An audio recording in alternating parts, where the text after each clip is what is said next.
suis Jennifer Tonkotani, coach en développement personnel. Alors pour commencer, je voudrais te souhaiter pour cette année 2020 que cette année soit l'année de l'excellence, particulièrement dans les domaines de ta vie qui t'importent le plus. Et pour t'accompagner dans cette année d'excellence, je voudrais partager avec toi des informations que j'ai reprises des livres, des expériences vécues par des hommes et des femmes qui m'ont particulièrement inspirée. J'en ai relevé précisément trois rituels qui, selon moi, devraient être repris pour bien débuter cette année 2020. Le premier rituel est d'intégrer la pensée positive.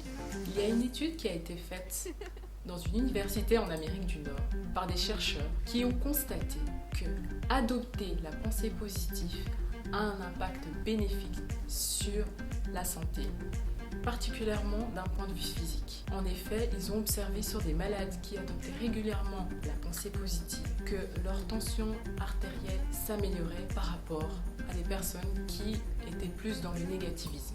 Et c'est là que tu me poseras la question, comment intégrer au quotidien cette pensée positive? Et je te répondrai par des affirmations. Des toutes petites affirmations dès que tu commences la journée. En te disant par exemple, je me sens bien, j'ai bien dormi, je vais passer une bonne journée aujourd'hui. Ou quoi qu'il arrive, je vais trouver une solution. Ça va aller. Ces phrases ont l'air insignifiantes, mais ont une puissance encore insoupçonnée à l'heure d'aujourd'hui. Alors je t'invite à essayer et tu verras l'impact que ça a sur ton environnement. Le deuxième rituel est de te fixer des micro-objectifs, car qui dit nouvelle année dit nouvelle résolution, et te voilà en train de énumérer une liste de choses à faire durant l'année. Au final, tu te rendras compte que la liste de ces choses que tu t'es fixées, tu n'en as pas concrétisé la moitié. C'est plutôt décevant. Pour remédier à ça, je t'invite à énumérer ces micro-objectifs, car l'idée est que ta concentration soit fixée non pas sur l'accomplissement de ton objectif final, mais sur les petites tâches que tu vas accomplir pour avancer pas à pas vers ton objectif. Autrement dit, adopte ce qu'on appelle la méthode SMART, c'est-à-dire fixe-toi un objectif qui est simple, mesurable, atteignable, réaliste et fixé dans le temps. Donc il ne te reste plus qu'à décider par quoi commencer et foncer. Le troisième rituel, c'est certainement quelque chose dont je vais parler très régulièrement. Réfléchis par écrit. Je voudrais reprendre une citation de Brian Tracy, l'auteur du livre Avaler le crapaud.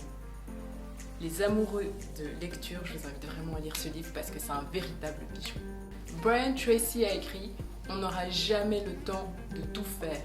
Cependant, on aura toujours le temps de faire ce qui nous importe le plus. » Voilà l'idée ici. Mettre tes idées par écrit te permettra d'établir et de définir tes objectifs par ordre de priorité. Ça te permettra également de retravailler et de modifier tes objectifs en fonction de ta situation actuelle. Et surtout, ça te permettra aussi de voir les objectifs que tu as déjà concrétisés. Voilà, je m'arrêterai ici. Si cette vidéo t'a plu, n'hésite pas à commenter, à me donner ton opinion sur les trucs et astuces que tu as établis pour bien commencer l'année 2020. Et n'hésite pas à partager à des personnes qui seraient intéressées de voir cette vidéo. À bientôt!